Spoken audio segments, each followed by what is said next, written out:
গিয়েছিলাম আমরা উত্তরাখণ্ড, এখন আমরা ফিরছি, এখন ট্রেনে। নর্থ বেঙ্গলের পরিস্থিতি আমরা মোটামুটি সবাই শুনেছি, বিভিন্ন লোকাল নিউজ চ্যানেল, স্থানীয় মানুষজনের কাছ থেকে যতটুকু আমরা খবর পেয়েছি তার বেসিসে আমরা আপনাদেরকে দু চারটে ছোট ছোট পয়েন্ট বলে রাখি।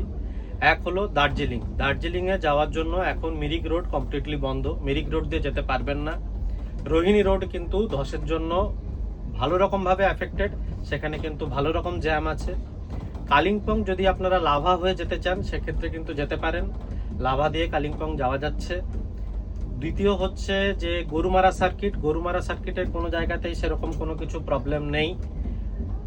ঝালং, বিন্দু, পারেন, গরুমারা, লাটাগুড়ি এই সমস্ত জায়গাতে কোনো সমস্যা নেই। প্রবলেম আছে জলদাপাড়া সার্কিটে, জলদাপাড়া, মাদারিহাট, আলিপুরদুয়ার এই সমস্ত জায়গাতে কিন্তু সমস্ত টাইপের সাফারি কিন্তু ক্যান্সেল করা হয়েছে। যারা আসছেন তারা এমন কোনো অফবিট জায়গাতে চলে যাবেন না যেখান থেকে আপনি নিয়ারেস্ট কোনো কমিউনিকেশন পাবেন না।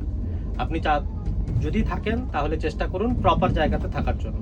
বয়স্ক লোক এবং বাচ্চাদেরকে নিয়ে যদি আসেন তাহলে কখনোই কিন্তু মেন যেটা সদর টাউন তার থেকে খুব বেশি দূরে যাওয়ার চেষ্টা করবেন না। এমন কোনো জায়গাতে আপনি থাকার প্রপার্টি চুজ করুন যেটা ইজিলি কমিউনিকেবল।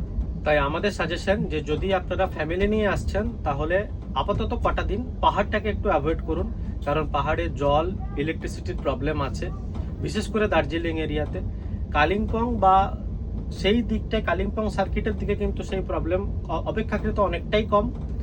আর যদি আপনারা ট্রেনে আসছেন, কিছু ট্রেন কিন্তু হয় শর্ট রুট করা হয়েছে, নাহলে ডাইভার্টেড করা হয়েছে, নাহলে শর্ট টার্মিনেটেড করা হয়েছে।